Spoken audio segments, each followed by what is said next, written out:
on that. There we go. All right, cool. All right, so there we go. He's doing John Golf. Right on, man. Cheers, my friends. Cheers, my friends. Like, what's his name? Scott Adams says, take your first morning sip, or whatever that is. Your first morning sip. So I appreciate y'all being here. Just got out of the shower. Got my I Love Fossil Fuels shirt on. I love fossil fuels. All right. So we are live and ready to rock roll, man. I got some fun stuff tonight to share with you. I've been thinking about this been all day long. So in terms of I'm just going to share some stuff with you. It'll be fun. We got a lot to go over for sure. All right, so let's see. All right, cool. Jill's in the house. Dougie B. Fresh, Pulverizer, Tim Smith, who won the Super Bowl, number 36, the Redskins. Hey, Timmy, turn the light on. No, I didn't sell my Exxon. Turn the light on?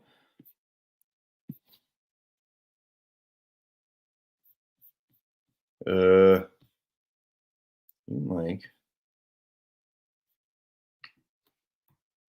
There we go. All right, cool. Oh, that was weird. All right, I got to click on that. All right, cool. Thanks. All right, cool.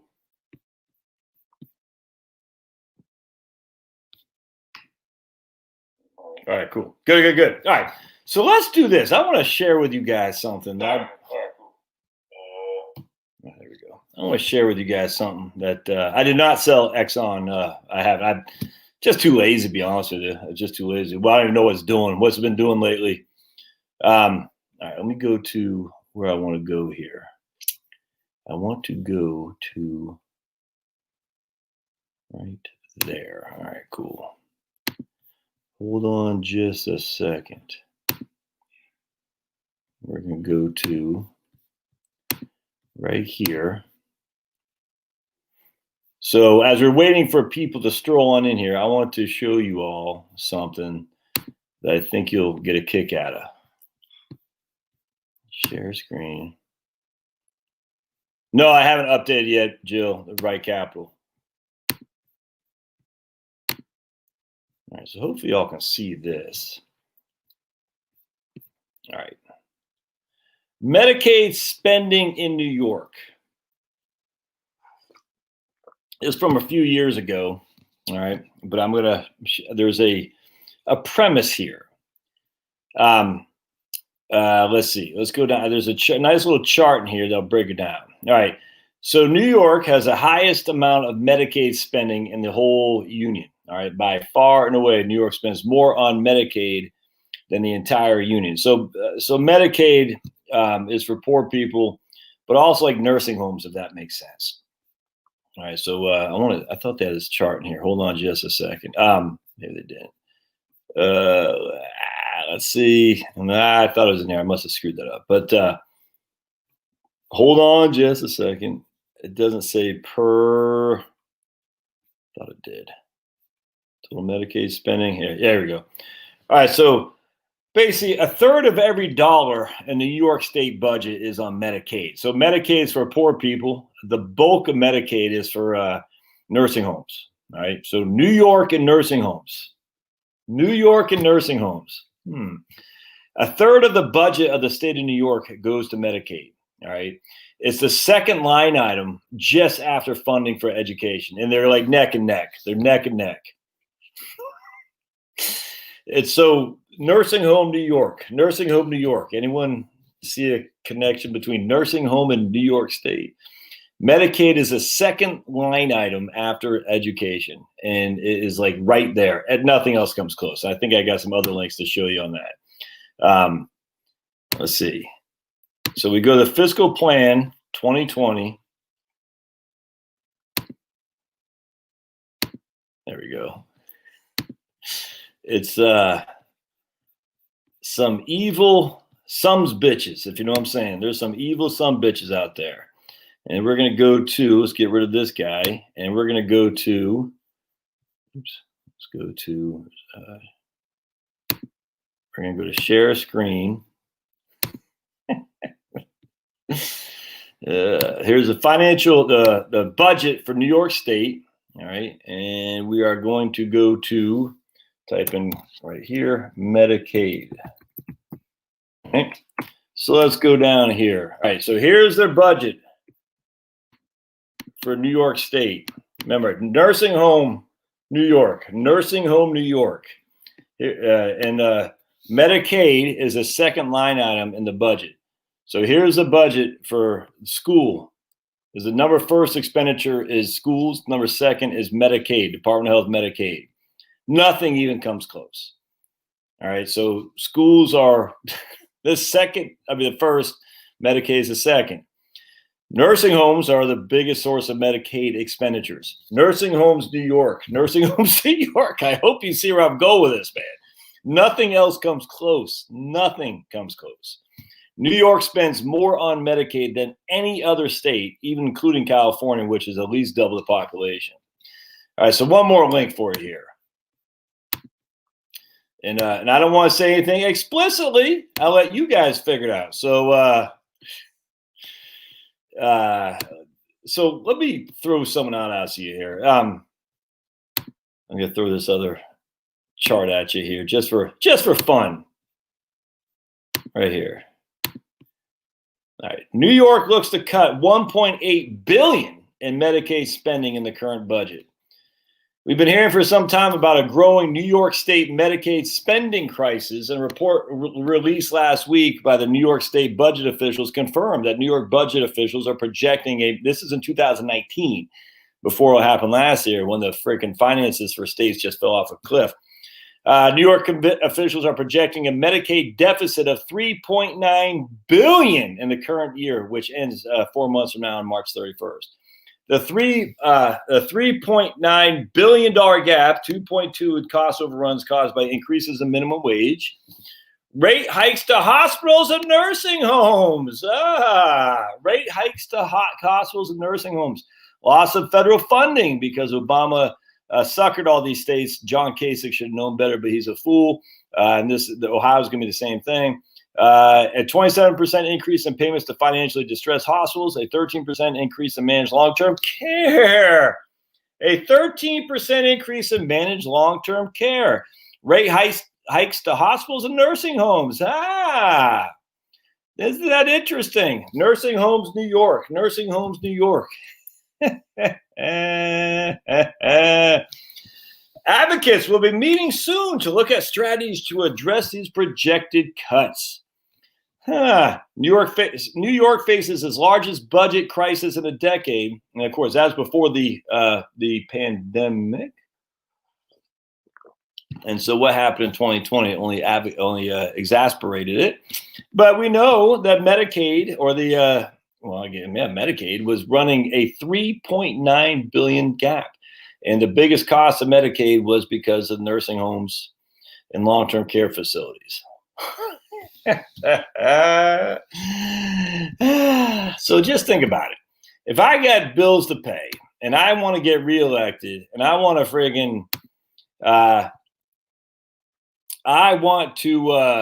say, hey, I need to show that I can manage a state well.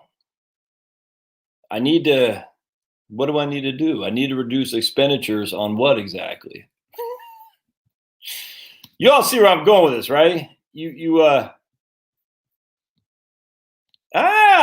Right there.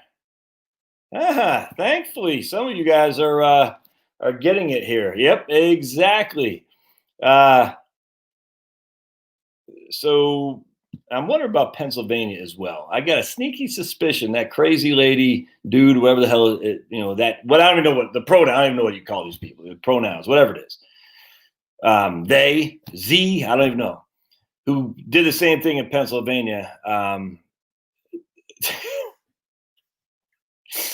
It's other than grandma being forced to go to a nursing home when she's sick, you have to laugh, man. You have to laugh.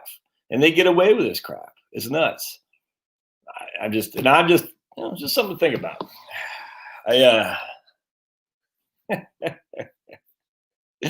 Exactly.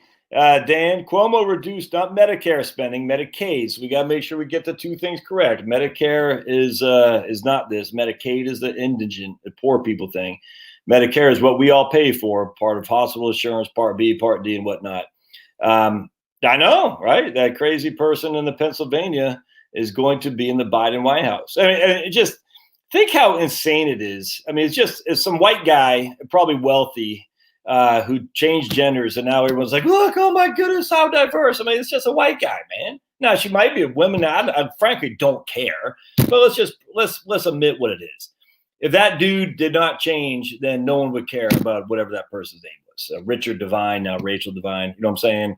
No one would care. But just because that person changed genders, all of a sudden it was like, oh, Biden, you're so diverse. I mean, frankly, if I was black and I've been advocating for more representation in various things, and all of a sudden I see white guys getting thrown in ahead of me, I'd be pissed, man.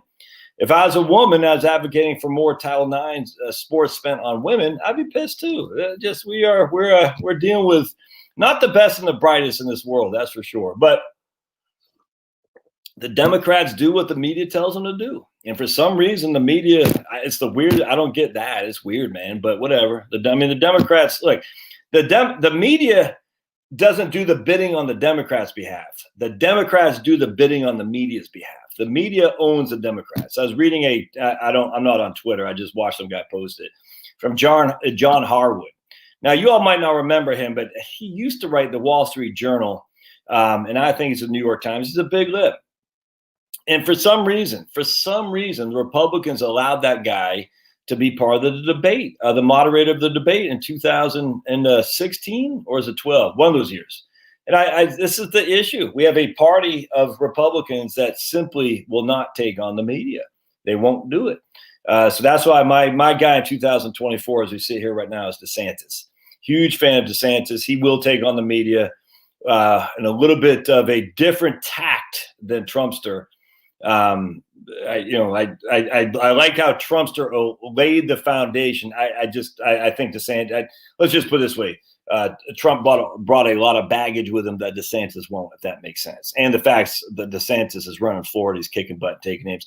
You got to give a lot of credit to Rick Scott down there in Florida, though. I was watching his YouTube channel the other day. Turtle Boy, who's also singing DeSantis's praises.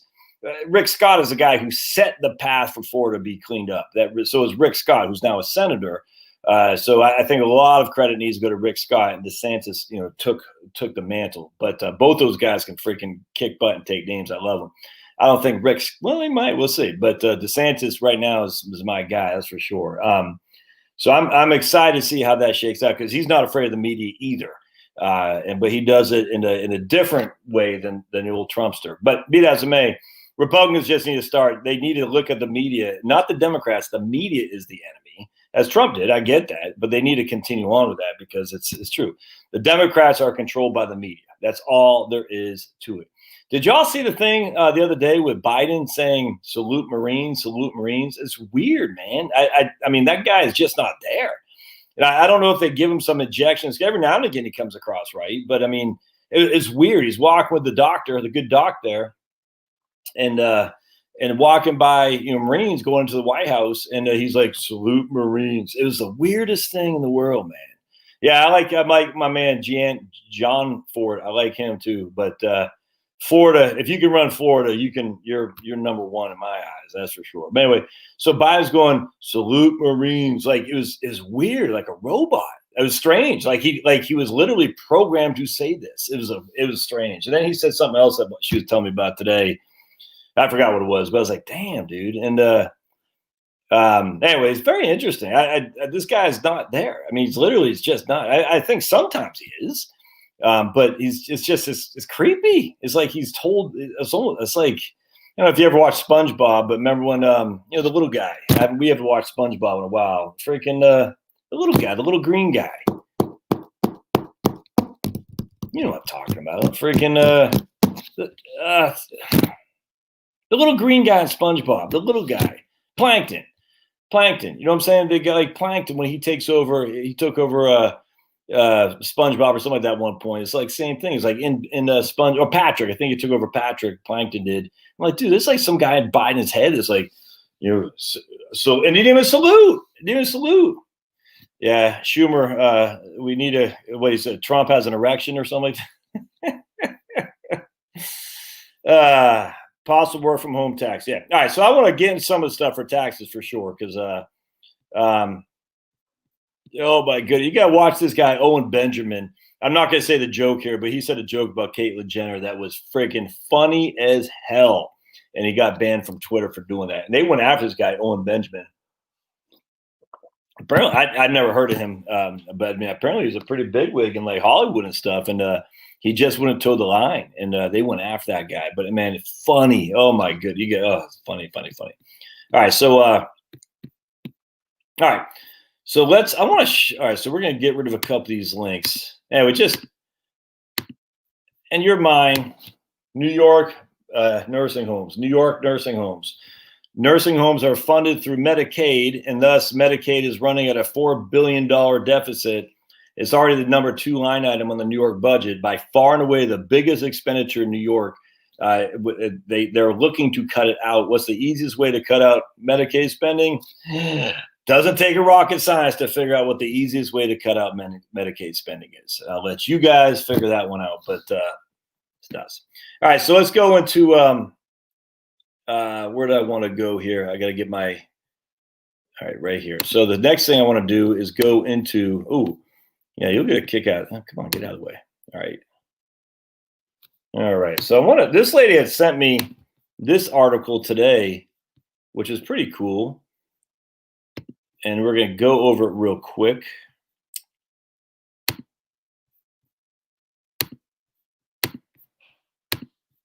All right, so this lady is a married senior couple, lives large on $2,065 in California. All right, and so let's read this. This is from, her name is Sarah, and I don't know her last name, but Sarah sent me this. I thought it was pretty cool. About us, we're a married couple, ages 65 and 67. The photo above is our new home, new appliances. The home and garage need painting. The driveway needs cut in. Winter set in. We've lived here 8 weeks. We have no debt nor a pension. So no debt, no pension. They live here. They need to paint the garage or something like that, and they need the driveway cut in. We live off grid in Northern California in a state recreation area. I don't know what that means. Our small town offers a post office, a small restaurant, campground. I'm going to link this here, by the way. And if you guys are inclined, you can reach out there, imagine. All right, let's see. We do not use welfare. Oh, wait, see. We do not use welfare except maybe walking a line regarding a few discounts we receive. I don't get what that meant. We sign up for food stamps so we could photocopy the food stamp card, which allows for a $10 AT&T internet, our backup internet, and half off Amazon Prime, which we use about half the year. I got no qualm with that. Winters entail snow, so we can lose internet, which loses all communication. It only happens about twice during the winter. Town is a bit remote. Internet otherwise would be around $60 to $70 a month. Our town is the last town in the U.S. to install landlines. All right. Pros and cons. This is a picture of a newly built 800 square foot home, 1 bedroom with a large loft as a guest room, high ceilings so as it feels bigger. After the driveway is poured and the garage and the home is painted, we'll move in. Time frame is 1 to 2 months. Low fire danger at 4,500 feet, which is important in California. No homeowners insurance, not available in this off-grid town. However, fiber optic and satellite is, and landline phones, very, very odd. We hike regularly. We have a river a 5-minute walk away. Small town offers campgrounds, combined store, restaurant, bar, and post office. 30 minutes to larger town, about 2,500 for shopping and church. 4 seasons with rivers, lakes, trails, cycling, hiking, and fishing. 80 year-round residents and 30 or so part-timers. We slept on the deck, very peaceful. So there's the deck right there. They got that tree, looks like going through the deck. We used to have one of those. Don't do that, I'm telling you. The trees get bigger and the deck starts to get crunched. We volunteer weekly at the food bank. It's a creative source of income. Excess food at the end allowed to be taken home. Ingredients to make meals for church potluck, homemade dog food. Crafts, Play-Doh, Christmas tins with cookie cutters, pine cone birdseed feeder. All right. Trade crafts with other vendors at craft fairs. Homemade dog food 3 to 4 times a year. Receive packages of slightly freezer burned tough pork roast meat, hams and sides of beef. Vet-approved homemade dog food keeps dog healthier. I could not agree with that more. Meals and desserts for a weekly church potluck. All right. Exercise and socialization. $150 of property tax. 150 internet, Amazon Prime security system, track phone. All right, $400 auto insurance. They got one small hybrid and a small pickup truck. 150 utilities, mostly estimating wear and tear on solar panels, batteries, and solar charging station for vehicle and generator. Water is derived from 2 artesian springs on the property. Medicare right there, Part B. All right, that's right, for both of them. $10 retirement employer indemnity plan for dental, chiropractor, most all right, cool. 110 groceries. This supplied enough food for 4 days a week. Food bank leftovers. They eat out the restaurant. $150. $50 for hair care. Just get your wife to do that, or get your husband to do that, lady. $50 for clothes, exercise, church donations, donation to whoever, homeless person, chicken feed, ambulance membership. 3 free rides per year. That's pretty cool. $10 ambulance membership for 3. That's pretty cool. $20 gardening. $100 unexpected expense, usually put in cash emergency fund. Home monthly expenses is $2,000. Income is $2,065. Excess is usually about $60 to $120 a month. $40,000 cash in emergency fund. All right, on, man. Well, she wrote where the money is. Don't put it's very well hidden in a garage. Well, don't do that. They have Kaiser HMO. Health plans are crappy. We use dental only, consuming mostly organic whole foods, and regular exercise means we're hardly ever sick. Yeah. Also, it takes an hour and a half to drive to the medical appointment. No homeowners insurance. 2019 hybrid may not last until their deaths. They do have a small pickup truck with 75,000 miles. Somewhere higher crime rate than nearby towns. Probably the number one downfall, however, is the security system seems to be working to deter crime. They're going to have RMDs, about $600, $700 a month. I'm not sure why they don't just take that out now. I don't get why wait, but whatever. 200 to 250 rent possible through renting to an RVer, which we've done in the past.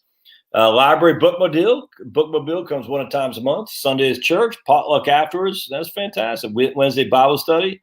We exercise a lot, swim in the local rivers, fish, hike, and hike. More potluck. They eat out once a week. Occasional coffee at the coffee shop. True. All right. So love our chicken and dogs. They grow sprouts in jars and some of the vegetables in the greenhouse. So there you go, man. I mean, so that's nothing wrong with that. I don't know why are they getting the solar up there. I mean, it doesn't. I mean, you got trees lines right there. I wonder if there's solar panels over here and the kind of like off the roof is actually which is the way you want. So that's interesting. So there you go. So proof positive, my friends, that you can live a pretty cheap budget for sure. Yeah, it's right on. It's almost like living in Oregon or Tahoe. Right on. Yeah, I know, Doug. I hope that wasn't true about the garage, especially if there's a lot of theft. That doesn't make sense. Completely agree. Past Humboldt County, Northern California is pretty damn remote. Never been up there. Yeah, right. Eric says sounds great, but wife not buying it, not me. That's why we couldn't. I mean, for me, Rapid City was too remote. All right, let's see. Anyways, that's pretty cool. All right, so let's. I thought you guys might get a kick out of that. So anyway, good stuff to Sarah. Good stuff. We'll put that again in the show notes here. All right, so let me go to some other. We're going to stop that. Stop screen. Okay. I want to go now to. All right. I want to go to Tax Foundation right here. All right. So this is the state tax changes right here. All right. So there's some not great stuff. And this is, so let me just bring this up here.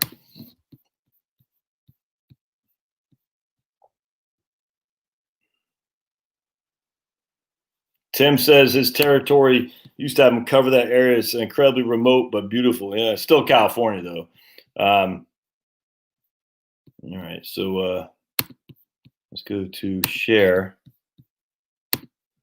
State tax changes. All right, so we're going to find out what the state tax changes to contend with in 2021 are. 26 states and the district had notable tax changes take effect. Arkansas and Iowa reduced their corporate income tax. Arizona and New Mexico increased their top marginal tax rates, which is going to make Nevada that much more appealing, frankly. Stupid, but all right. Arkansas reduces top marginal tax rate by eliminating the top tax income bracket. Tennessee now has no tax. They got rid of the Hall tax, which previously taxed interest and dividend income, but not wage income. So Tennessee is now officially income tax free. Arizona and Illinois made changes to their economic nexus laws governing sales and use tax collections for remote sellers. Yeah, I'm not going to talk about that. Right here, Connecticut, Vermont, and the district will see adjustments to their estate tax exemptions or races here. Connecticut's tough. We're going to get into that a little bit here. The capital stock is basically it's kind of like a franchise tax essentially, and so Connecticut began the phase out of it. Colorado and Oregon increased cigarette taxes. Colorado, Georgia, and Oregon created new taxes on vapor products. The dope is legalized in Arizona, Montana, and New Jersey. Let's see. North Carolina took legislative action to prevent an automatic rate reduction in motor fuel tax at the beginning of the year. And California, Colorado, and New Jersey had significant retroactive tax changes effect in 2020. All right. So we're going to go down here. I'm not the corporate right here. So Arizona, we know that Arizona had a pretty big tax increase on high earners. Which is good. So right here, they got established a new fifth income tax bracket with a rate of 8%, up from the current 4.5, with revenues from that marginal rate dedicated to education rather than the general fund. So if you're in the higher tax bracket of Arizona, you are literally paying 3.5% more to do nothing but education. I tell you, man, these teachers unions, they are good at getting what they want. No other way around that. I don't know how that's just nuts. Right here. The ballot measure, which is set to take effect, is currently being challenged in court, where challengers are seeking an injunction to prevent the tax increase from taking effect. As of this writing, the judge has not ruled in this case. If it's upheld, you're going to start paying the higher tax in Arizona right now. I always don't know how I feel about judges getting. I don't know. I'd never liked that the judge got rid of Proposition 209. Was that in California? 187. I forgot what it was. I never liked how they did in the gay marriage stuff. If you want to vote for it, that's fine. I don't like that. I don't like how they did it on Roe v. Wade. That's just not good. This was not legislative. It's judicial activism. I don't like that. However, in this day and age, the Democrats, that's how they got ahead for so many flipping years. And now, if anything that Trump did, and he did a lot good, but the number one thing is he got a lot of judges in there. I was reading about some guy saying, how come when the Republicans is going to start tackling Sniffy Joe's executive orders? Because remember, they went after Trump's executive orders freaking all over the place, man. So where the Republican lawyers are going to start challenging Sniffy Joe's, like minimum wage laws and, mask and all that stuff. This is how you get all this stuff bogged down, is in the courts. It sucks, but, hate to say it, you do it to us, we do it to you. Now, the nice thing is we got a hell of a lot more judges now than we did in 2017 because of Trumpster and McConnell.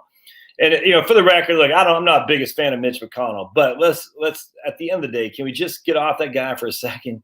The guy got through a significant amount of judges. And unfortunately, it is no longer a legislative country. It's all judicial anymore. It's executive and judicial.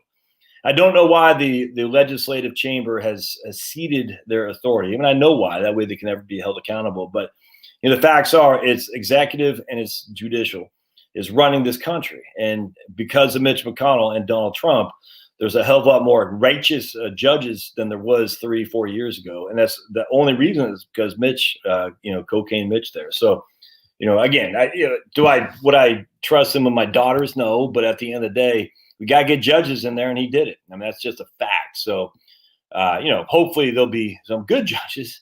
I'm sure I have a sneaky suspicion some of these guys have been pretty good. Either way, they can be better than what Sniffy Joe's going to put in. So Arkansas, they got rid of the highest tax bracket, so that's good. They got rid of some state. All right, the top marginal rate for taxes is now 5.9. It was 6.6 before. Connecticut, this right here is weird to me. So I want to go into this a little bit in Connecticut. I know some of you guys don't care, but this is the kind of stuff that happens. So I want to show you something here. Connecticut is continuing to phase in its income tax exemption for pension and annuity income. So I was looking that up a little bit. I said, let's take a gander what this is, pension and annuity income. And I said, let's see, I gotta, hold on a second. Let me share screen. All right. So this is what you guys got to pay attention to. End of tax on retirement income begins Monday. This is 2019. So I just want to go down this chart they got here. I said, so it's like what constitutes an annuity income? And it's an annuity. If you get a single premium income annuity, that is annuity income. That is a fact. All right. So that constitutes an annuity income. So if you're in Connecticut, what happens is, I think they have the chart on here. Do they not? It might have been a different one. So I'll just read it to you right here. Where was it? Hold on just a second. Yeah, right here. On pension and annuity income for people with AGI levels of $75,000 for singles and $100,000 for couples, there will be a 14% exemption in 2019. It will rise to 42% in 2021. So for simplicity, if you make $10,000 from pension and or annuity, 42% of that is exempt from being subject to tax. So $4,200. You only have to throw $1,500 as part of your taxable income for the state of Connecticut. 2022 will be 56%, 2023 70%, and 100% in 2025. So again, if you have pension and annuity income, none of it is subject to Connecticut taxes in 2025, which would encourage you now to take the pension or to do an annuity as opposed to just taking distributions from your IRA. However, the right here, hold on just a second. Let's see here. Is it? Well, I guess, did they not say it here? All right. But anyway, that stops in 2026. I thought they said that in here. That's anyway, 2026. I can't see it here. I can't remember. But anyway, 2026, it stops. So if you're living in Connecticut and you're going to put all your money into an annuity and the pension because it'll make your income in Connecticut not taxable, in 2026, it reverts back to what it was, which is 100% taxable. And if you're relying on politicians to re-up that, I think that's a big mistake. I wouldn't trust the politicians as far as I could kick them, Republicans or Democrats, man. It does say this. I looked it up, and trust me, you can look it up. But I mean, in 2026, this reverts back. So before you start putting everything into annuities to get tax-free income, well, you better make sure you know what you're doing, because those annuities, the taxes on those annuities will revert to 100% in 2026. Just FYI. The point being is that in Maryland, Rhode Island, Utah, Connecticut, all kinds of states have very little interesting intricacies on how their taxes are on retirement income. Georgia. And if you're not wary of those, you can make a significant mistake. Like in Maryland, if you roll over your retirement plan, your qualified retirement plan, to an IRA in Maryland, and you start taking distributions out, you have taken away a significant tax-free amount and making it taxable. It's just a fact, because they have benefits for having money coming from a QRP, qualified retirement plan, which is falls under the ERISA, 401k, 403b, TSP, 457. Those benefits aren't the same for IRAs. So in Maryland, for instance, you can't, you can do whatever you want, but if you just roll it willy-nilly, not knowing what the law is, you're going to pay more tax. That's just a fact. Don't do that. Rhode Island's the same thing. Utah is the exact opposite. Utah is very interesting. So you got to know the state tax law ramifications. So here you'll have some advisors saying, you should roll your thing into an annuity, guy, living in Connecticut, because then your money will be tax-free come 2025. Yeah, but unless the legislature changed the law, it'll be 100% taxable come 2026. Be careful, man. Oops, I guess. Okay, so let's keep going back to that. Share screen. All right, cool. Here we go. All right, so let's keep going up, because that's Connecticut, and really, who cares about Connecticut? I'm just joking. Let's see. Iowa, change in Iowa's individual tax code was adopted. conform the federal pass-through business income deduction as a part of the TCJ for 2020. They offer a state deduction of all right, that's just for business. I don't want to go right here. This is interesting. In Massachusetts has a new income tax deduction for charitable contributions as of tax year 2021. The deduction uses the federal charitable tax deduction as a starting point, will be able to Massachusetts taxpayers, regardless of whether they itemize or claim the standard deduction. I thought that was pretty interesting. So if you're in Massachusetts and you have a new income tax deduction for charitable contributions, you don't have to itemize to be able to take advantage of that. That's pretty cool. The restoration of the state charitable deduction was triggered by a law that was put in place just shy of 2 decades ago that required the income tax to fall to 5% before the charitable deduction could be restored. The income tax rate reached 5% in 2020 upon certain revenue growth being met. So that's pretty good.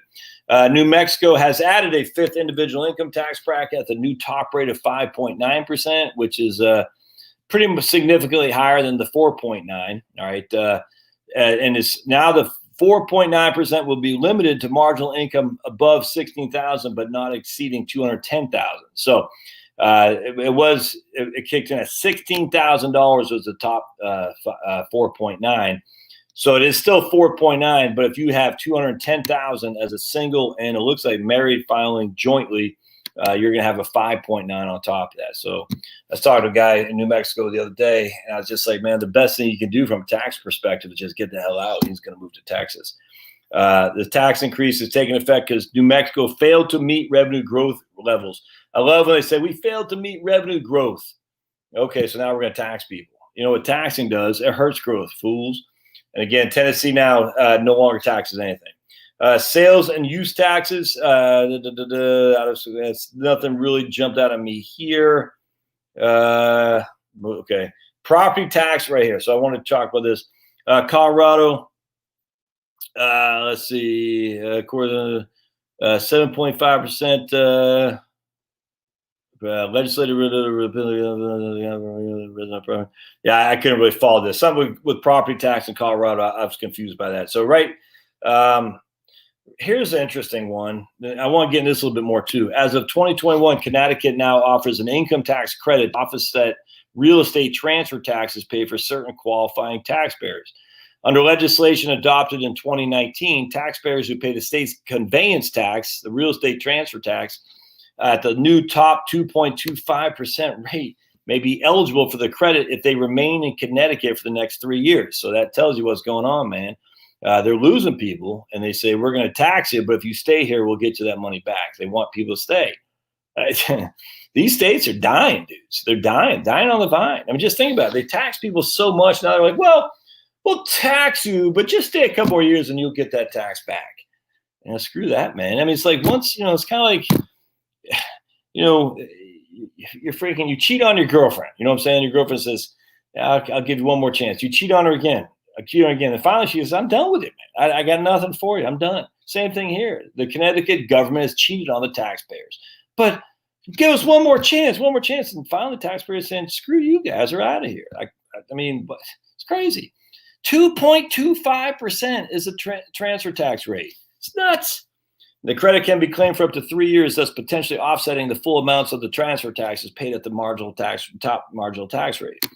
Now, it's also facing an increase in just a state tax exemption. As of January 1st, the exemption has increased from 5.1 million to 7.1 million. However, and next year is going to increase to 9.1. So that's good.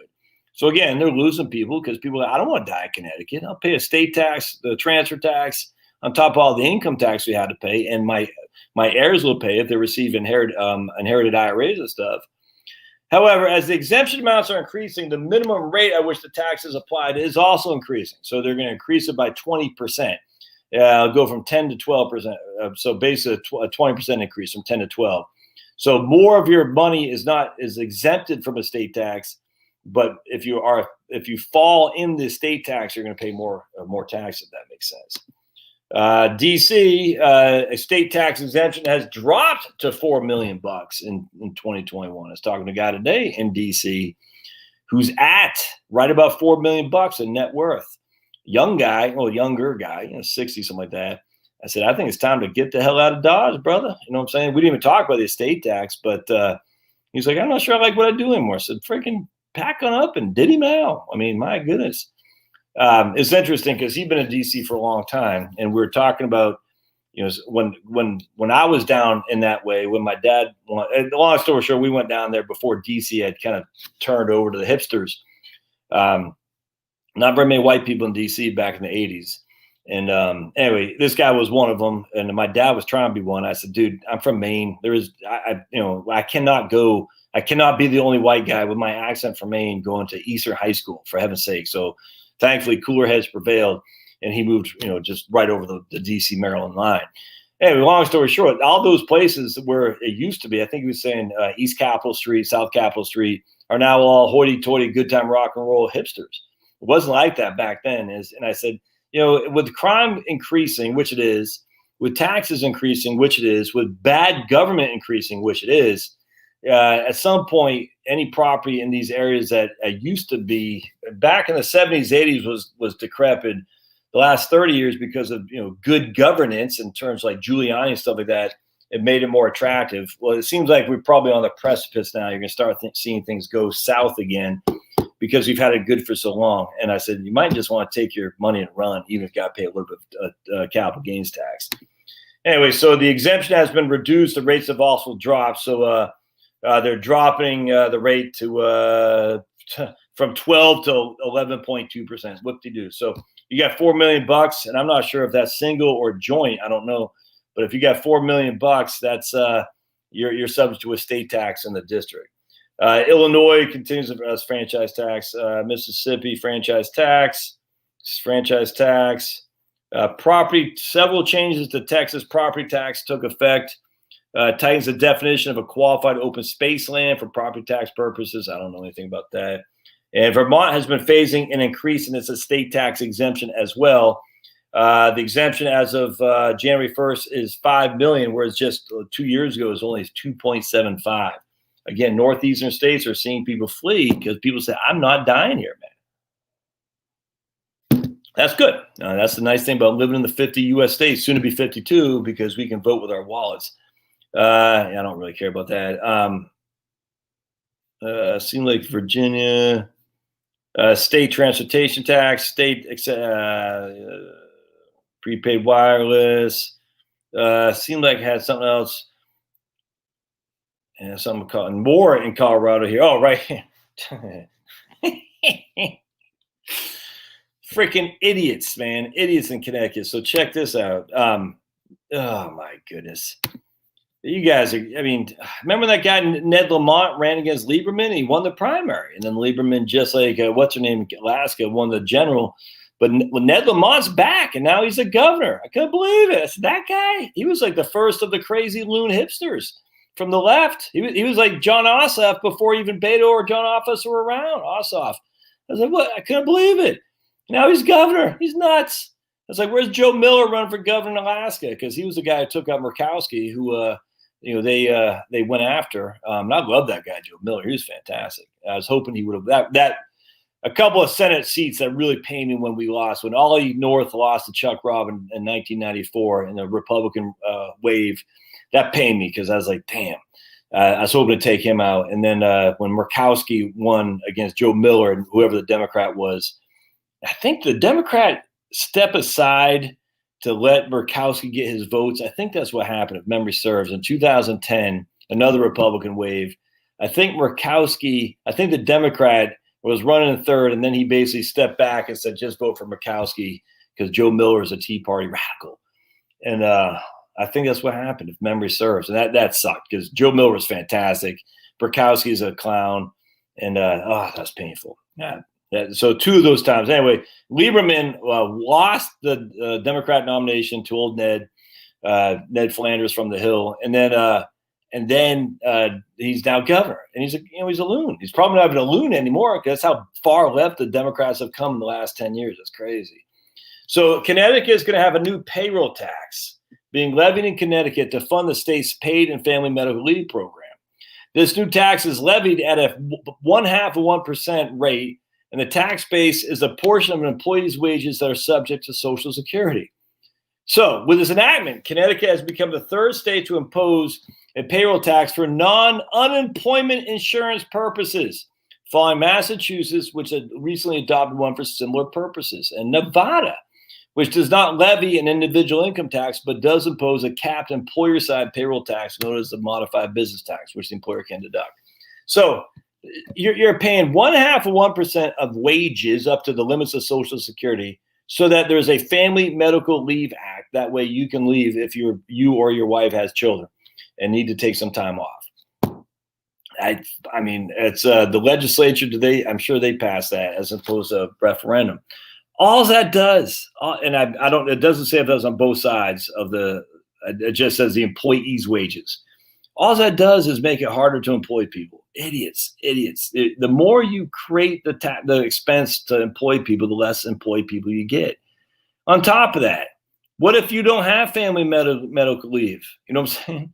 Now, I don't know what it covers. It used to be FMLA was just for 3 months for having children and stuff like that. I don't know what that covers, but why just 0.5? Why not 1%? Why not 3.5? Or what is it? 6.2. Well, I mean, see what happens is when this will never stop.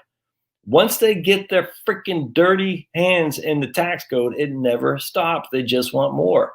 That's why you in Washington State, if anyone's out there watching from Washington State, you better do whatever you can, and you in Texas too, to make sure they do not impose an income tax. Because Connecticut had no income tax for a long time, and now it's a freaking basket case. The life of me, I'm sitting there thinking, these guys are idiots, man. Idiots. Now, again, I don't know what family medical leave covers. It probably covers if you hurt your foot playing basketball and you want to stay home for a month. I don't know. That's just either way. That's not a good way to operate businesses. It's nuts. All right. Several business. Okay. Kentucky taxing financials. Okay. Whatever. All right. So that's pretty much all I want to. California has a retroactive tax, which, of course, California is a basket case. Colorado reduced their top income tax rate from 4.63 to 4.55. Do they have a flat tax in Colorado? I can't remember. Governor Clown in New Jersey signed legislation retroactively increasing and extending New Jersey's surtax on corporate taxable income exceeding $1 million. The surtax was adopted in 2018 at a rate of 2.5%. Is on track to phase down at 1.5 and to sunset by 2022. Instead, this bill, which took effect immediately, retroactively increased the rate back up to 2.5 for tax years 2020 through 2023. As a result, New Jersey's top corporate income tax rate would have been 10.5. It's going to be now 11.5. So basically, if you make taxable income exceeding $1 million in your business in New Jersey, you're paying an extra 2.5% on that. Again, that's great for businesses. That's fantastic. We need jobs. Mr. President, where are the jobs? Well, the jobs are gone, you fools, because you guys keep taxing these people to death. But they're not gone here in Texas or Georgia, Texas. You know what I'm saying? They're not gone in Tennessee. Why would you do business in any of these places? It's nuts. Come to freaking Tennessee, come to Georgia, South Carolina. I'm not sure about New Hampshire, how their tax friendly is, but, Delaware. So another thing I want to share with you here, just while I'm on this. Oops, hold on a sec. Because I did not know this, though. This is nuts. All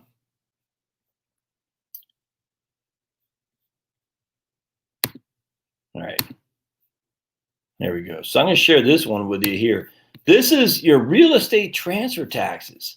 I was stunned. Some of these states. Couldn't believe it. This is insane. So when I was reading that article about Connecticut, I said, holy smokes, your real estate transfer taxes. What is this little known extra cost to sell your home? The act of selling a house costs money. So even though you're the one getting a big check, you also receive a closing statement that lists all the charges you owe. One little fee taxed on your final settlement is a real estate transfer tax, also known as a deed transfer tax, a conveyance tax, stamp tax, or documented transfer tax. It's not one that many sellers recognize. Ultimately, the purpose of the tax is the same as others, to generate revenue. In California, it's a fact of life, says an attorney who handles real estate law someplace. When you have cities and states that have lots of services they provide, they have to raise that tax revenue somehow. Well, do they provide lots of services in California? I don't think so.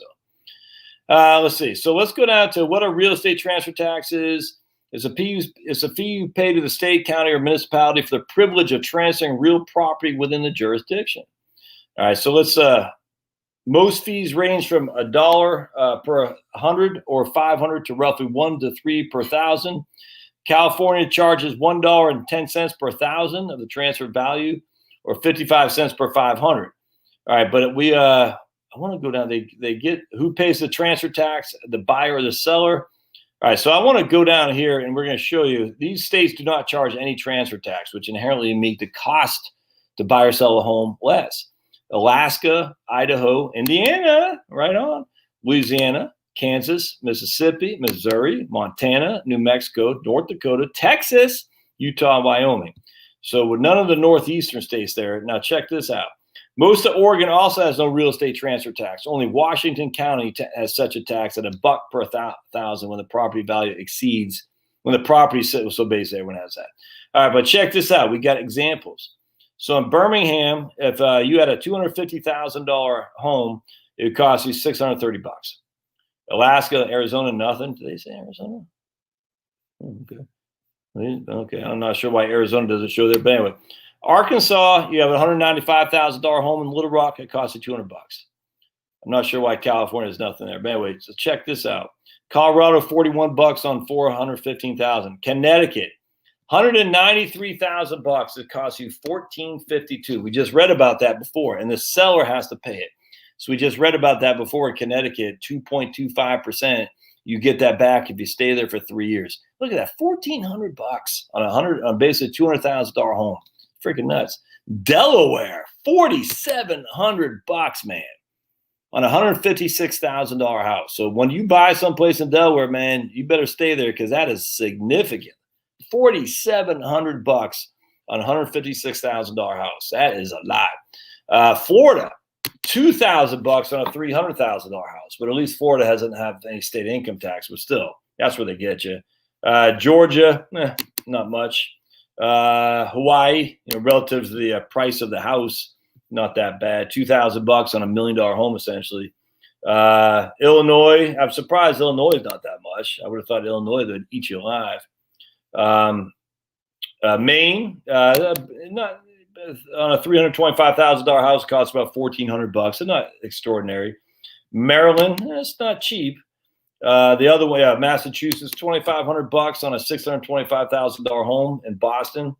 Michigan, they get you pretty good in Michigan. Minnesota, they get you halfway, decently there. Seems like a couple others. There's a couple other here I wanted to. Right here, New Hampshire, that makes sense. No state income tax, no sales tax. They're going to get you on property tax. They're going to get you on property, essentially. But that's not nearly as bad as Delaware and some other states. New Jersey, look at that. New Jersey, you got to get out of New Jersey. I mean, my goodness. New Jersey, they get you every which way coming, man. New York wasn't as bad as I would have thought. They still get you. But they got all these additional ones too. A lot of these places, if your house is over $1 million, they get you even more. Ohio's not so bad. PA, they get you 1%. All right. Rhode Island, seems like there's a couple other right here. Yeah, Vermont, they get you every which way to Sunday. $5,000 on a $330,000 home. Oh yeah. And then West Virginia or Washington State, they get you pretty good because there's no state income tax. So they got to find the money elsewhere. The median house in Charleston, West Virginia is $450,000. No way, Jose. That can't possibly be. No way. All right, so there you go. And there's these guys who are laughing. They're laughing because they just paid a significant property tax. All right, cool, man. Let's see what else. It seems like I had one other thing I wanted to share with you guys on stuff I've been reading. Remember, New York nursing homes. Oops, 1 second. Stop the screen here. And I guess that's I got a lot of other. I'm going to show. So let me just show you guys what I do as I'm looking through stuff to kind of get a gauge of things I want to share. I got this all these are various links. I'm just like, all right, these are things that I've read. I want to share. Tons and tons and tons of stuff. Is crazy, and it just goes on and on to the very break of dawn. Just lots of stuff. And it's, we got financial stuff. I did want to share something. My man sent me on Vanguard. Did I say that? I can't remember if I did. Hold on a second.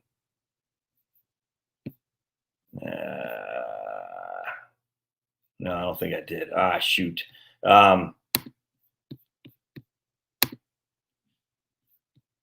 right, let me see if I can't find this. Hold on just a second.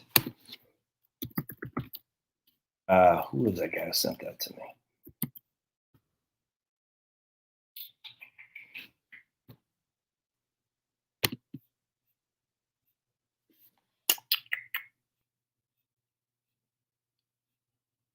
I must have deleted it. Damn.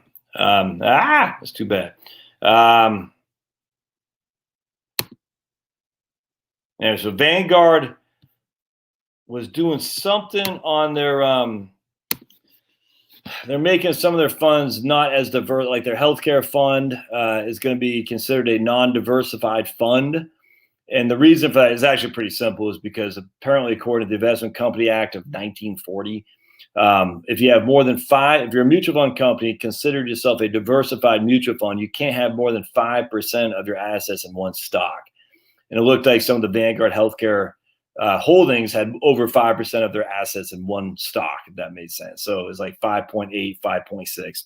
So healthcare, there's a couple other funds that were going to be considered non-diversified at Vanguard. My man asked me what I thought about that. That didn't seem like a big deal to me.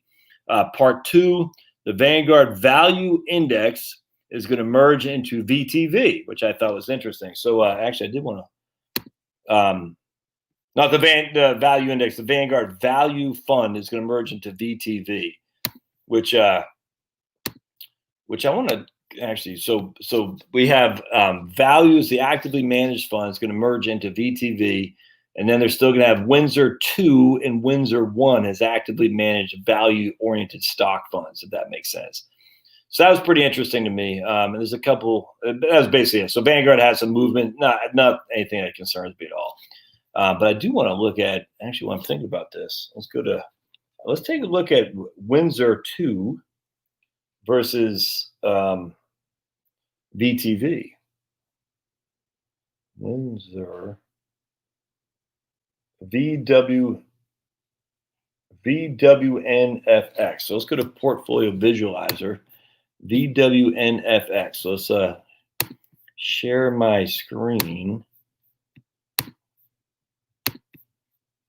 VW, and we're going to go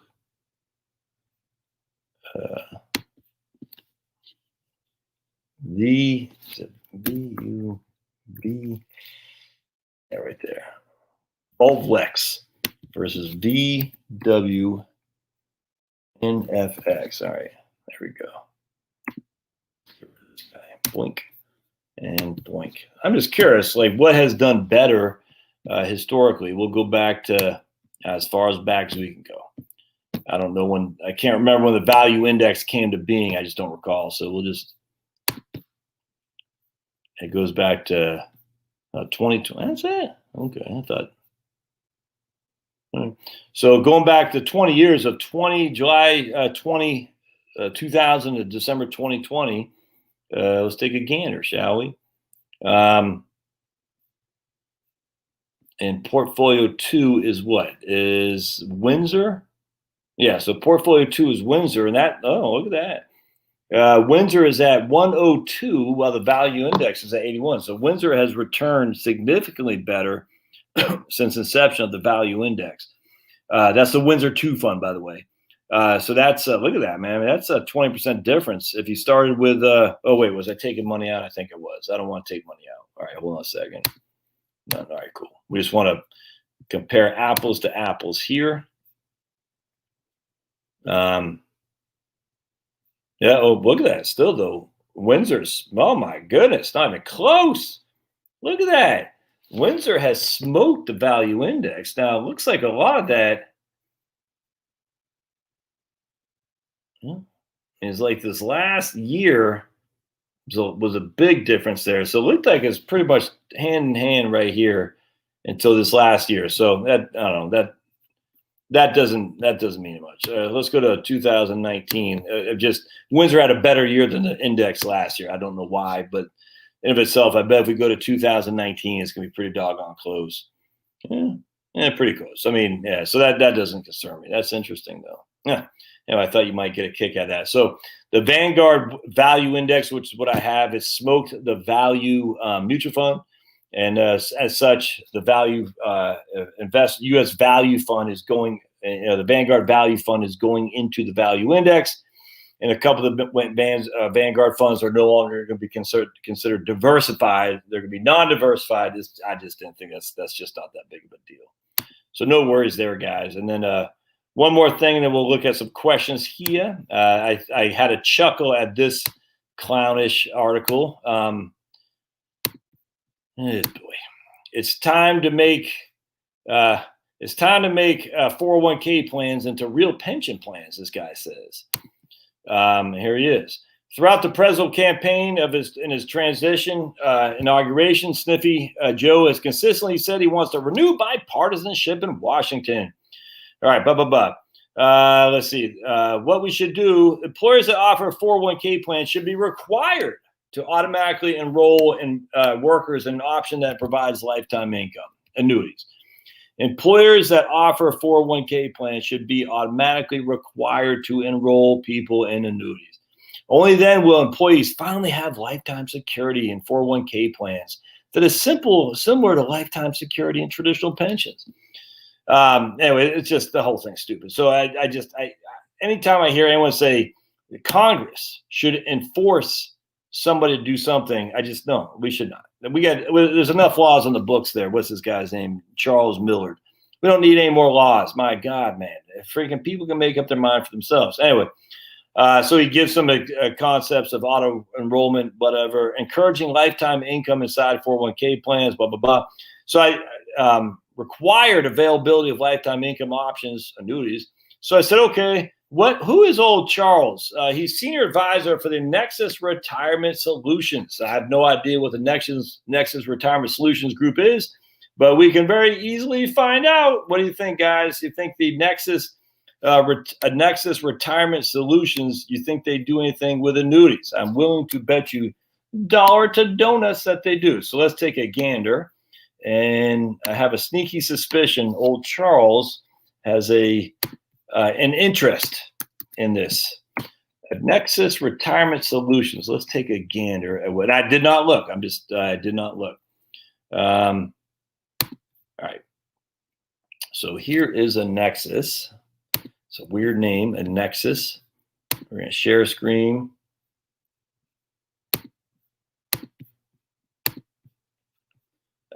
Retirement accumulation and income planning solutions star here, which is what he wants Congress to mandate. We want Congress to mandate our products. So the solutions, in-plan solution, isn't that great? So solutions, in-plan solutions, exactly what he wants Congress to mandate. It's kind of like the health insurance. We want Congress to mandate that people buy health insurance. Let's see. Annuity. First thing right there, annuities right there. They use Athene, AIG, fixed index annuities. Why can't we get those into the 401k plans? We can make more money. Nationwide Transamerica. So there you go. So I think we have I think enough said on what old the Nexus is. So the sad thing is these guys are good lobbying power for sure. Index, universal life, long-term care. I just wish these guys would stop, man. I mean, look, I get it. Some annuities are great and all that, but the mandate Congress give your product a seat at the table. Look, man, just no. People can find your product if they want, but you're just asking to have you're asking Congress to make it that you have it. It's not fair. It's not fair. That's what you're doing. It's I don't like it. And the fact that they said now they got what was the Secure Act where they can now offer 401ks can now offer annuities. That was just the first step, dude. It's a camel's nose, I'm telling you. yikes. All right, so let's see what kind of comments we have here. My man says, am I okay with Pence now? Yeah, I'm not any problem with Pence. It doesn't bother me. I don't, I'm not, I don't think I want him as my president, to be honest with you, but it doesn't bother me. James says, late spending time with my pops. He subscribed to your channel and spread your excellent retirement plan. Thanks, man. Right on. Jill says, I think my home in Indiana would be at least 1.5 million in California. Wow. Kim says, in my town, if you want a home, 150, 200, you are working in the hood. Let's see. My pension would have been 800 more per month if I waited until 65, start collecting it. But for me, it was better to take it right away and cover more than half my own. I agree. All right. Land transfer tax in Toronto is 1% to 2%. All right. Health always will be so. All right, let's see. I'm already retired with free medical. I like the joke here from Josh earlier about socialism. Some of the fact what socialists used to see before candles. Yeah, electricity. That's what socialists used to have. That's how they used to see before candles. I work at Kaiser, and the pension is federally insured. Dems here in Washington trying to institute it, but even the courts keep saying no when they try. It was why are property tax in Texas so high? I mean, because they have no state income tax, and they have a middling property sales tax. But that's that's why right there. New Hampshire property taxes are high too. George says socialism is here. I'm enjoying the benefits. George, not the sharpest knife in the drawer, that's for sure. So let's see. The GI Bill is socialist. The cops are socialist. The schools are socialist. That's what these guys say. It's just silly.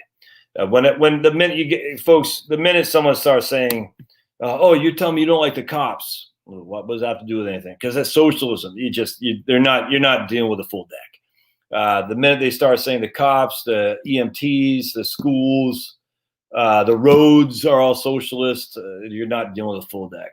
And you just want to say, okay. I mean, you should not debate these people. It's not worth your time. I tried one time. I had a guy, when I used to be on Facebook, a guy I used to work with back in Virginia, who tried to say the GI Bill is socialist, and he was never in the Army. And I said, so I joined the infantry to serve for socialism, really? And the guy was just not that bright. He wasn't that bright back when I was working with him, not that bright today. It's just like, stop with your freaking little cliche saying. It's just this idiotic. Anyway, I said, oh, so now I don't think they say the GI Bill is socialist because it's inherently not. But, they might argue that the cops are socialist. No, government, just because we pay for government doesn't make it socialism. That's just stupid. Socialism is when the government owns the means of production. And what happens in the U.S.? We're more fascist than socialism by a factor of a freaking million, fools, because socialism is when the government owns the means of production. Fascism is when big government tells big business what to create, so big government can get it. It can be in charge, but you know who actually creates it is big business, which means there's still private wealth, for-profit companies, but they're doing the bidding of the government. Biden is a prototypical fascist, man. My God. Hell, you can say George W. Bush too. I'm okay with that. All these guys are. Big government dictates to big business how to operate. And big business loves it because they can regulate the hell out of their competition. We want a high minimum wage. Big business loves it, man. We want non-essential workers not to be able to work. Big business loves it. You know who doesn't love it? Is mom and pop shops. The whole point of this was to kill small businesses because small businesses are run by entrepreneurs, optimists, by the way, and people who choose their own path, independent thinkers. And you cannot be controlled if you have a country of independent thinkers. You can't. You can only be controlled if you're like George here, who says, I'll do whatever you say, government, as long as you give me my $2,000 a month check and freedom. It's just a silly. I'm 30 years old. I don't want to do anything. I just want the government to take care of me. I mean, it's just, you think George is the only guy like that out there? He's not. Not. It's embarrassing. I mean, literally, a grown man saying that should be ashamed. Literally, a grown man in the old days, no grown man would say, "I am on the dole," and I like it. This is how bad we come. But I think the younger generation isn't going to be keen on that stuff. And I mean, look, you got the George types. I think he says 30 years old or something like that.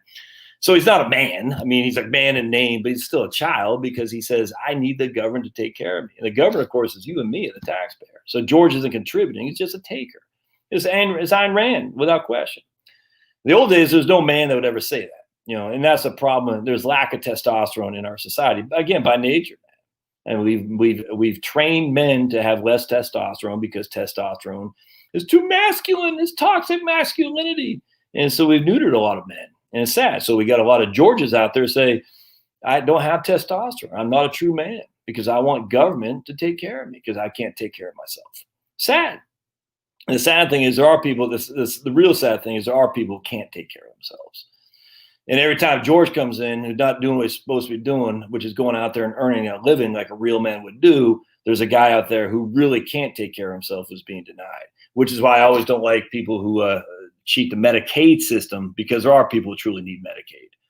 And when people are cheating the Medicaid system, that means they're hiding assets, essentially. That means there are people who actually do need it by no fault of their own, who aren't getting it because other people are taking advantage. And that's what you get in a corrupt government-run system, which is Medicaid, absolutely. But remember, who actually creates the products that cops use to drive their car? Who creates the Glocks? Is the government? No. Who creates the Chevy Impalas? Is the government? No. Is the government bailing some of these people out? Yes. How's the government doing that? With our money as taxpayers and individual private companies to pay the government. That's how we do it, without question. So while the government might be bailing out some of these companies, they're not freaking creating the products. Because think about it. Does Sniffy Joe know how to create an automobile? Hell no. Hell no. He doesn't. And so what happens is we have government mandates, government obviously crowding out private businesses to compete. But government says, look, Chevy, we want the Chevy Impalas for our police force. We'll pay you a pretty good fee. You go out and make it work and we'll get it done. And the Chevy says, hey, it's a great source of revenue for us. No problem, guys. And we'll do it. But it's still done on the private market, absolutely. The schoolhouses, who actually builds the schoolhouses? The government? No. Who actually consolidates the bricks to build the schoolhouses? The government? No. Who actually builds the desks? Who actually mines the products to build the desks? We talked a couple of weeks ago about iPencil by Leonard Reed. He says just a simple pencil. No man can create this pencil on its own. Not one man, and man or woman. I'm just using man in the general. No one man could create this. So certainly government cannot create a pencil. It can't, because the government has no know-how, no price mechanism. It's all done by private business, without question. Take away private business and the methodology using prices to understand what is valuable, what's not, it all falls to crap. Just like Venezuela, just like Cuba, just like all the socialist countries that ever came before and will ever come again. Socialism isn't evil, and anyone who advocates for socialism needs to be just nuked away. And I'm going to leave George on here because if he wants to say more stupid stuff, we can laugh at him. It's fun. But socialism is pure evil. It always is, always will be. Because at the end of the day, socialism is when the government owns the means of production. And what if government says, Josh, you have to dig the ditch for me to mine this pen? To get the graphite for the pencil. And what if I say no? Socialism cannot allow me to say no. I have to fall in line. Because if I don't fall in line, then you're not going to fall in line. And then we're going to do our own thing. And thus the control's lost. So socialism always ends up with you're up against the wall and a guy like Che Guevara, who hates you because you're black, by the way. Always cracks me up that, what's his name? Clown Show, Colin Kaepernick. With the Che Guevara and Fidel Castro, they're the biggest anti-black racists you could possibly find. It's just, it's sad. It's not just ignorant, because ignorant means they don't know, but it's also just pure evil that not only do they not know, but they're perpetuating a narrative that's literally evil. And anyway, so at the end of the day, if I say, no, I don't want to participate, well, up against the wall, we're going to put a bullet in your head. That's every single time. It will forever be like that. And Europe got a free ride over the last 50 years because of America. And now that I'm hoping, this is where I was really bummed out by Trump losing, is that Trump was calling Europe out and Sniffy Joe won't. And Sniffy Joe is going to say, I just want to be with the Davos crowd Because Sniffy Joe, he's like a loser, man. He's not a smart dude. He's a lying sack of excrement. Did you hear what he said about his first wife dying? She never got hit by a drunk driver. She swerved into an oncoming traffic. But Sniffy Joe was saying all day long, oh, my first wife died by a drunk driver. No, she didn't. That's not true. It's a lie. It's a lie.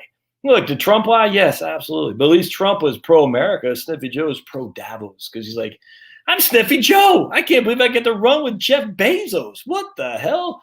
And I got hot chicks or actresses, saying, hi, Joe, you're so handsome. He goes, dude, I was a loser in high school, a loser in college. Now I got hot chicks, actresses saying, Sniffy Joe, we love you. He's like, this is great. I love it. Of course, he doesn't know because his mind's not there. But anyway, socialism is it's some people are ignorant. Again, that means they don't know, so they're silly. But you got to laugh at them because there's no defense. There's no defense of evil. There's no defense of Hitler. There's no defense of socialism. Two peas in a pod. Thus, the Nationalist Socialist Party certainly wasn't the Nationalist Capitalist Party. It's funny if you read man, I tell you, you want to get a kick out of things. Read the Nazi propaganda and then read like a Democratic, the DNC. Their campaign. It's crazy, man. It's like, oh my goodness.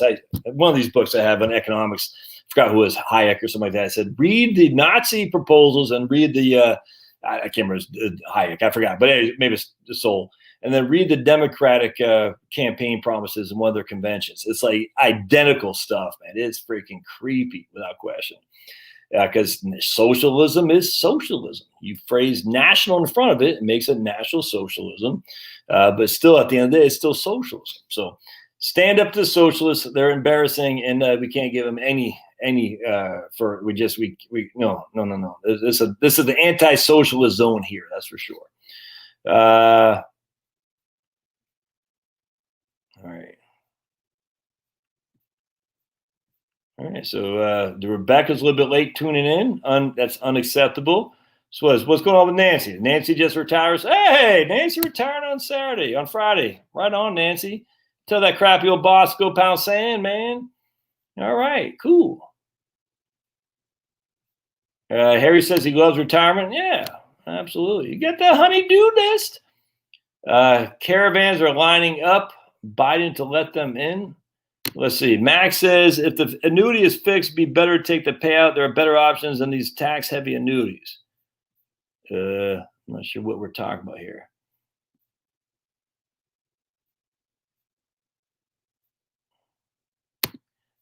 Pull soldiers out there in the parking garage. That didn't bother me that much. I mean, I don't know. I look, it's clown show that they were there to begin with, but I mean, that in of itself, my wife was really pissed off by that. I was like, I mean, I don't like it. I think the optics are bad to have Sniffy Joe can't get a crowd to save his life. So we're going to get a bunch of freaking military people to pretend like we're under attack. The whole thing's just weird. Sleeping in a parking garage. And I was telling my wife, I said, at least they got cover. That didn't bother me. I'm just telling you right now. I was like, whatever. At least they had cover, right? So if they got rained on, at least they got shielded from the elements. All right. So Kim says annuity of $250 a month or take pen stock. I hate my COG. Want to quit in 6 months. So let's check this out, everybody. We'll say old Kim there. 250/70 times 12 divided by 533, 347. 5.7% distribution rate. Has that got a 100% survivor benefit, Kim, or what? Do we know? All right. Vermont is on the death spiral. It really is. Yeah, it really is, man. Vermont is definitely on the death spiral. That's for sure. Yeah, I'm a big fan of what Paxton down there in Texas is doing. They went after him big time. And for some reason, he's been able to avoid them going after him, which I love. I love old Ken Paxton. So keep it up. We need more That's how a lot of the Democrats got their stuff. They got enterprising attorney generals, man. You know what I'm saying? Like, look what they're doing the NRA in New York. They're going out. Why was the NRA? I never understood that. I thought the NRA was in Virginia. So I don't know what the NRA was doing in New York. But anyway, that's what you do. You get some of these enterprising attorney generals and using the force of the state government and start suing these freaking clowns, man. I love it. And we got to play their rules, folks. We've been sitting back like, oh, we just want to be left alone. They don't want to leave you alone, my friends. We don't want to leave you. That's why I'm all about cancel culture. I am.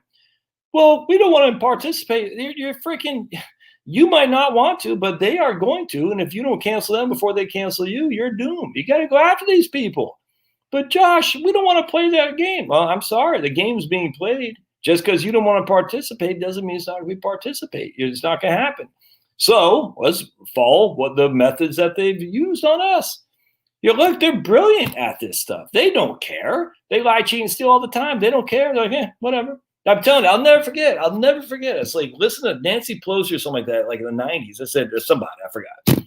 I said, just the other day you were saying something different. I don't even remember what it was. And now you're saying this, and no one's saying anything. It's the weirdest thing. I said, you literally said 2 + 2 is 4 yesterday. Now you're saying 2 + 2 is 5. Yeah, but it's like yesterday you were saying the exact opposite. I'll never forget that. And I was like, what? How come no one's seeing this? And I realized no one cares. All they care about is today. It's today. How does it advance the cause? Now, I'm not saying you go out and lie there, but say, look, man, if you got to do what you got to do to win. That's all there is to it. By the way, just check this out. If you really thought Donald Trump was Hitler, all right, you really thought Trump was Hitler, would you? And all right, so go back to Germany in 1932. We'll just say that. You knew what was going to happen to Hitler. And there's a vote coming up to see if Hitler is going to be named chancellor. And you knew what Hitler was going to do. Would you not cheat? I mean, literally, would you not do whatever you could to manipulate the data? So if you literally thought Trump was Hitler, is it that far to say I'm going to go insane and do what I got to do to win this election because literally I'm stopping Hitler? We've heard for years that Trump was Hitler. He's literally Hitler. He's literally a tyrant is what they're saying. He's literally a dictator. I mean, this is what they're literally what they're saying on TV. Trump is a dictator. Well, if he's a dictator and the dictator's up for election, and you also think the dictator is literally Hitler, aren't you going to do whatever you got to do to make sure he does not win? If that means you got to do a couple things that are odd that you might not do otherwise, well, you're like, you stopped Hitler. If you did that in 1932, we'd have no World War II. People would say, that way to go. That's the weirdest thing. We wouldn't do that. You're fighting Hitler, man. Come on. Crazy. All right, let's see what else we got here. All right, so Kim says survivor benefits $12.85 a month. Oh no. Eric says he comes for the political disinformation is offensive. Okay. What disinformation about socialism? Oh boy. All right. Oh, you can look, dude. Are you new here? Because I think I've been political pretty much the whole time I've been on this channel. Whatever. I don't care if you're offended. I don't care. I'm done. I really haven't worried about offending liberals, to be honest with you. You can't offend people who are beyond the scope of being able to put 2 and 2 together. You just can't. Because if you're so offended by some dude yapping, you have something that's not quite making the round. The circuit is not closed. That's a fact. And I'm tired of like, oh, let's just play nice with these people. I don't want them to call me racist. Screw all that, man. Sick of it. I don't care. And the liberals, I got no place for them. I just don't. And, the nice thing is our side now has a chance to say, like you guys did for freaking 4 years, calling the guy I voted for a freaking Nazi. I think about that, my friends. The guy I voted for, not once, but twice, is a Nazi. What does that make me then? A Nazi supporter? That's offensive, clown. That's offensive. Calling the people who supported Trump Nazi supporters is offensive, especially when many of us freaking served in the military, the same damn military that fought the commies and they fought the Nazis. And when these clowns in Antifa says the real Antifa, and they have these pictures of storming Normandy, freaking clowns, dude. I got no quarter for it. I'm done. I'm done with trying. I mean, like I've never really, the liberals have always just annoyed me. I've just laughed at them. But they do piss me off. I'm not going to lie to you. This is offensive. Where? I'm so sad. I don't want any more testosterone because toxic masculinity. Of course, Eric is from Toronto, so there you go. You definitely wouldn't like the thing I posted on MeWe today about Canada being a clown show. So follow me on MeWe, by the way. It's just MeWe.com, Josh Scanlon. Canada actually sued and fined Ezra Levant for writing a book against Justin Trudeau during an election. So they said, so Ezra Levant from Rebel News in Canada, check this out. This is freaking insane. He got a $3,000 fine because he wrote an anti-Justin Trudeau book during the election. There's 24 other books that were sweating Justin. Not one of them got a fine for electioneering during the election because they were pro-Trudeau. Ezra Levant writes an anti-Trudeau book, got a $3,000 fine. Ezra said, I'd like to see the complaint. They said, we can't show you the complaint. He goes, well, how do I know there's a complaint? Well, you just have to trust us. Trust the Trudeau Goon Squad? So he's like, hey, oh, what's up, big boy? So Ezra's saying, no, I'm not trusting him. And I'm not paying it. I'll take it to wherever I got to go. Ultimately, if they're going to put me in jail because I wrote a book. And the guys that were interviewing their version of the FBI said, well, you just got to, get it. Essentially got to get it approved by the government. And Ezra Levant's like, are you hearing what you're saying? I got to get a book approved by the Canadian government before I can go forward with it. Yeah, that ain't scary. But there's Canada for you. It's coming here, man. Let's see. I'm fleeing to the Philippines. I don't know, man.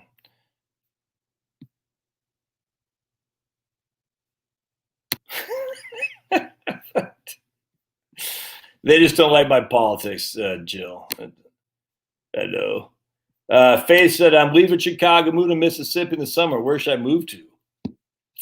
I tell you, man, if you go up north, like go up Jackson north that way, some rolling hills, timber, pine is freaking gorgeous. So it's like not quite to Oxford, in between Jackson and Tupelo. Now Jackson and Oxford. Whatever you do, don't go to Vicksburg. Oh, what a pit. What a pit. A lot of people go to Pearl. It seems like Pearl is kind of like their that's where they have the Mississippi Braves. That looked okay. That seemed a little bit I don't know, what's the word I'm looking for? It's kind of like where I live, actually, a little bit new, suburban, somewhat inauthentic. I tell you, I love those rolling hills of Mississippi going up towards Oxford. And then you go see old what's his name? Oh, Elvis. Was he in Tupelo, right? Is that where he's from? We went to his house. That was pretty fun. Going to Mississippi was pretty fun. Seeing old Elvis Presley's home. That was a good time. Mississippi is a good state. I like Mississippi. Too hot for me, man. Too hot to handle, and too humid. But man, going like some rolling pine. Oh, it's freaking gorgeous. But anyway, so look at that. I'm telling you, north of Jackson. We went to Jackson State because that's where Walter Payton was from, and Walter Payton is my all-time favorite athlete of all time. And seeing they had a tiny little statue, not even a statue, a plaque. I couldn't believe it. I said, man, I thought you'd have some big statue. The guy I was like, we couldn't find it, so I asked some dude who was a student there. I said, where's the Walter Payton thing? He drove us down to it. I said, that's it. That's it. Well, you're from Chicago, man. You know Walter Payton, the Bears. He went to JSU, Jackson State University.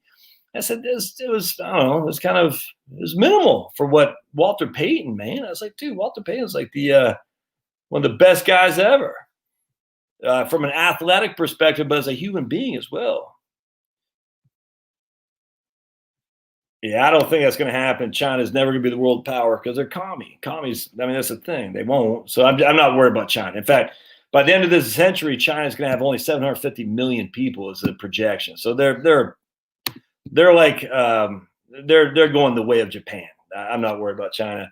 I was reading about South Korea, how they're giving families like 100,000, whatever the South Korean dollar is, to have children, and if they have, it'll be a forgivable debt if they have 3 kids. That's how desperate South Korea is for children, for babies. They said, look, we'll give you $100,000. Just start popping them out. And if you have 3, we won't even, you don't have to pay it back. It's like, dude, I'll go there. My wife and I'll go to South Korea. We'll pop out some real quick. Actually, we won't, if you know what I'm saying. Let's see. Yeah, all governments are evil. That's who wants to tell everybody how to live their life. 100%. 100%. All right. I just got to get rid of this guy. Guy's getting my nerves.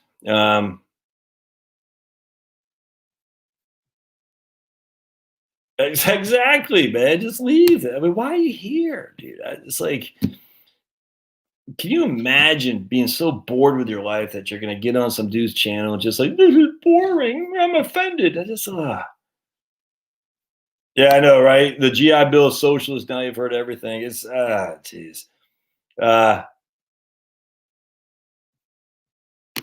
I love that meme with the store owner in Venezuela. Before socialism, the store was filled and he was fat. Shelves were empty and he was skinny after socialism. Yep, the surest way to lose weight. You don't go high fat, low carbs. Don't do intermittent fasting. Just have Hugo Chavez run your government. You'll be freaking skinny as a bean shortly. That's interesting. UPS looks like it's plateaued, may pull back as the virus passes. Huh, interesting. That might that could be.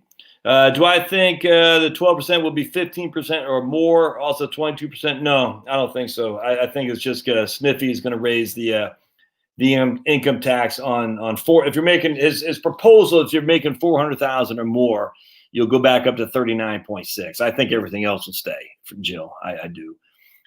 Seems like there's one other thing in that regard.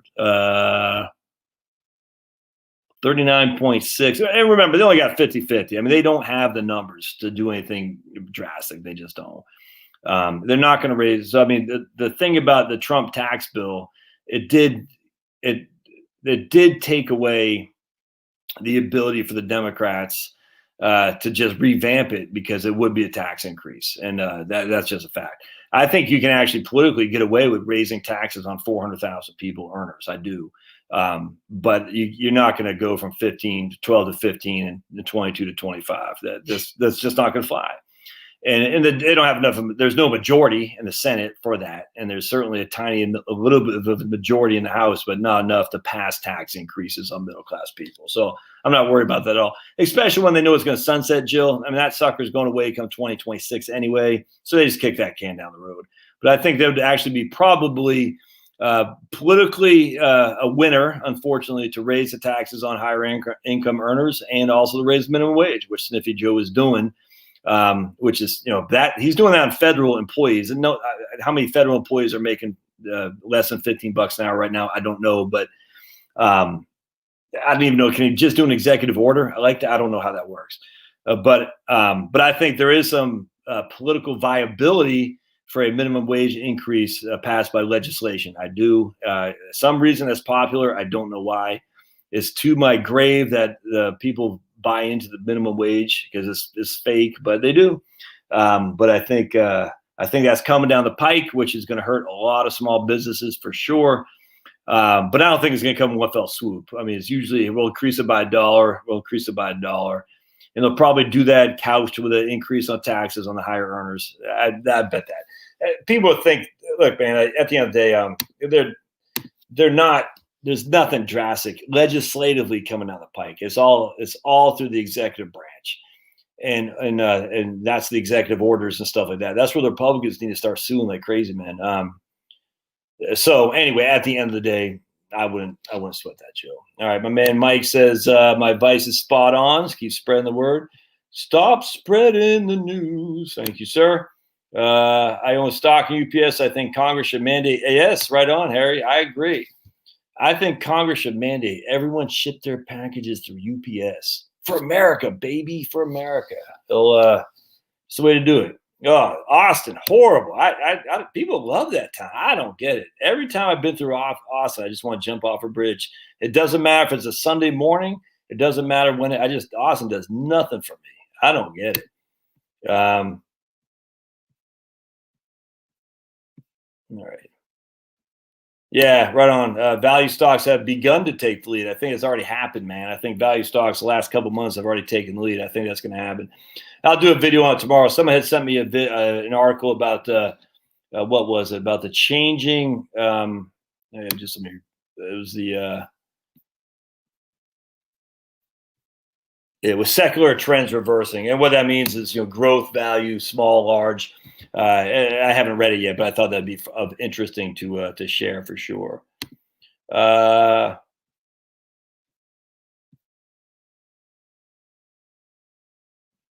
Yeah. So where does the market go from here despite highest ever valuations?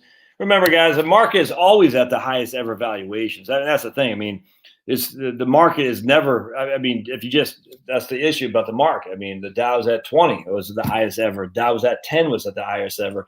Dow was at 1,000 was at the highest ever. So the market always is at highest ever valuations in terms of price.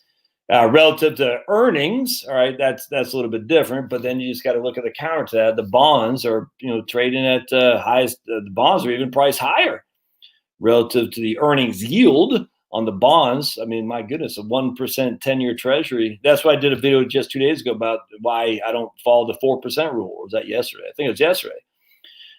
Because the 4% rule, the rule was built on when bonds are paying 5. Now it wasn't always they were paying 5, but they're paying 3, 4, and 5 throughout the 30s, 40s, all the way up to the 90s. Now they're paying 1. It's not the same. It's just not the same environment at all. So if you're only getting 1% on a 10-year treasury, where you were getting 5% on a 10-year treasury, inherently stocks would be less valuable than they are now. And that's just the way it is. It's no different than houses. One of the reasons houses are so expensive because interest rates are so low. As interest rates go up, the price of houses goes down because people can't afford them. It's just, I mean, so people say the house I had back in the 70s was $80,000.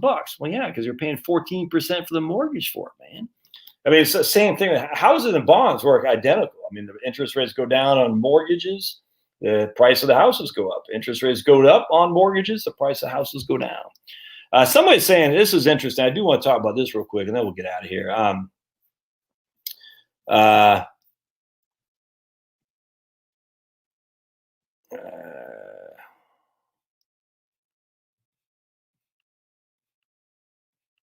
Yeah, right on, James. So subscribestar.com/Josh Scanlon. You can support me there for, I think it's $10 a month, $5 a month. I forgot, 5, 10. Please do. Appreciate that, James. Did I see the report of the proposed IRS would deposit checks worth $300 each month for every child on the draft? Wait, what is that, man?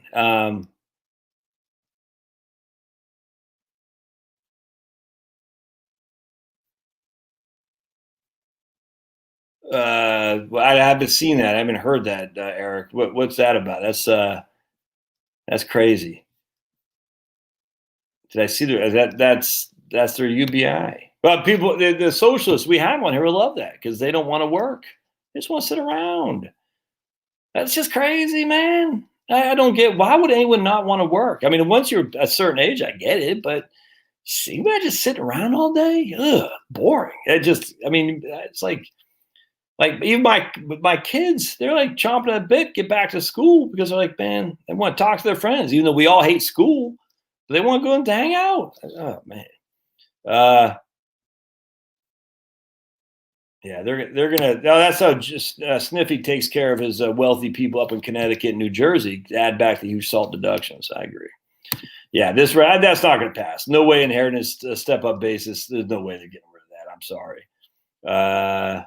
Louisiana Man, Mississippi Woman is a song by Conway Twitty and Loretta Lynn, 2 of my all-time faves. That song is okay. All right, right on. Louisiana Man, and I had Mississippi Queen on my mind, as a matter of fact. Walter was great. Ditka should have let him. All right, man, that is no lie. That is no lie, man. Jeez Louise. Why did that's I 100% agree. Johnny Cash sings a song about Jackson. All right. Ooh, Biloxi and Gulfport if you want to be on the beach for cheap. Right on. Sweetness. Right on, man. Sweetness. Ocean Springs is nice. All right. Kiln, home of Brett Favre. Nope, never been there. I heard Pearl on some sites. Yeah, we've been there. It's okay. It's okay. It's right outside Jackson. On Netflix, there's a show called Minimalist that Dave Ramsey talks a lot in the show. Okay. Yeah, apparently there's a soccer player who actually stood for the national anthem, and she had a validate why she's standing for the anthem. Man.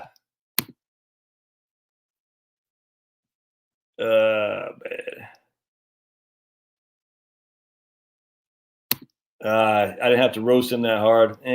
Probably, but whatever. I just, God. Universal family pay. That's freaking nuts, man. Yeah, exactly. I mean, see, that's another thing. So Lola laughing at you, right on. That's what I'm saying. A lot of people think retiring means you're just sitting on your butt, friggin' smoking cigarettes. I'm like, you just no, like so. Jill introduced me to a lady that lives in her neighborhood that retired, but has done like a podcast, garden evangelist. I forgot her name off the top of my head. Carol from the Garden Evangelist. And she's retired and she's still doing stuff in the garden, doing things. They don't, just because you're retired doesn't mean you just sit around. That's just you're leaving your crappy old job to do something else. But the idea I'm just gonna sit around, man, it's crazy. Now I guess these guys would say, well, I'm just sitting around, using my creative endeavors to do stuff, man. Far out, man. Well, I get that, but you're too young to be. I mean, you gotta. There is something said about doing something that you don't really want to do in order to be able to enjoy it. It's kind of like the reason, socialism doesn't work, frankly, at the end of the day, is because there's no ownership. If everything's given to you, you don't value it. Everybody knows this. You give your kid a car. He's not going to value it unless he earns it himself. I'm just telling you right now. You give your kid a college degree. They're not going to value it. On the other hand, if your kid goes in the infantry for 4 years, gets a GI Bill, comes out, buys his first car and all that, that's me. I'm going to value it a hell of a lot more. You see what I'm saying? It's just simple when you commit yourself, but it's also a feeling of pride. You accomplished it. It sucked to have to do that. But once you did, it's like, man, I did that on my own. I'm telling you, why do you think all these rich people are so just miserable? Because a lot of them, have rich kids, I'm saying, because they've just been handed everything to. It's not good. It's not good. And when you're handed everything to you, you're just like, well, A, you get a sense of entitlement, but B, you're like, you don't value it. Everybody knows that. I mean, it's just human nature. You value what you had to work for. You don't value what's given to you. It's just, that's why the people win the lottery, they always go bankrupt, because like, oh, okay, well, what now? I think it'd be boring. Jill says she values every minute because she works hard to get there. 100%, man. Yeah, exactly. If all you do is sit around retirement is not going to last long. Yep. Oh boy. Yeah, our local paper had 30 police filings for fraudulent unemployment claims last week. Man, I was talking to a guy the other day who was a cop, and he's saying for every freaking guy they arrested, it took like 6 hours of paperwork. Can you believe that? I was like, damn, dude. Ugh. Yeah, right on, Kim. Kim says, I want to quit my crappy old job. When I see people get sick 10 years after retirement, they look like they're 80s. Yeah, 100%, man. 100%. Yeah. Family values, though, is, the thing about family values is common sense. Like, just get out there. Yeah, look, I don't have a relationship with my dad, but, I'll never forget. He said, all right, you got to go get a job, man. You're 16. I mean, I washed dishes in Portland, Maine. I did a paper route. I did some lawn mowing and stuff like that, but I didn't really have a formal job. When I was 16 years old, though, he came in my room. I was smoking a cigarette, listening to some Megadeth. And he said, no, I probably was hungover as the days long. He said, go out there and get jobs. So don't come back till you got a job. I was like, what? So I just remember walking up in George Ave in Silver Spring and just asking people, like, I was all nervous, like, do you have a job? And the best thing ever happened. The best thing that ever happened, man. And is because it just got me out of my shell. It had me go out and get a job. And made a little bit of money, but I made a lot of friends with people I never would have, really hung out with. And it just is very fulfilling. And it happened to be, this place was a crab fat place where I would cook the crabs, and any leftover crabs we got to take home and eat. And that was good. Because, Maryland crabs. Anyway, it was, that was one of the best things that ever happened. the second, I mean, obviously go in the military, and that's why I try to tell my kids, like, just go in the military. Just 4 years of your life is going to suck, but man, you're going to get out. You're going to be so further ahead, and just your confidence level, your ability to see things, who you've met so many new people that you never would have met. It's just kind of falling on deaf ears. Like I was talking to Chloe about it tonight. It's like, look, just go in the military, man. 4 years, Air Force. I don't care. Just go. She goes, Dad, don't you know I like to sleep in? I was like, I like to sleep in. I like to sleep in too. But I went and I smoked cigarettes back then. I was drinking beers. I just, and I did it. And if I can do it in the infantry, and I didn't know first thing about a firearm, my goodness. You know what I'm saying? I was like, I never went to Boy Scouts. I don't know any of that crap. But I said, if I can do it, you can do it. But I don't know. I mean, but I'm not one of these guys to say, you need to follow Dad's footsteps. I've never been that guy. But I wish, I kind of hope that my boys do. We shall see. Yeah, exactly. Yeah, it's just too far out there, man. It's too far out there. I don't know, Douglas.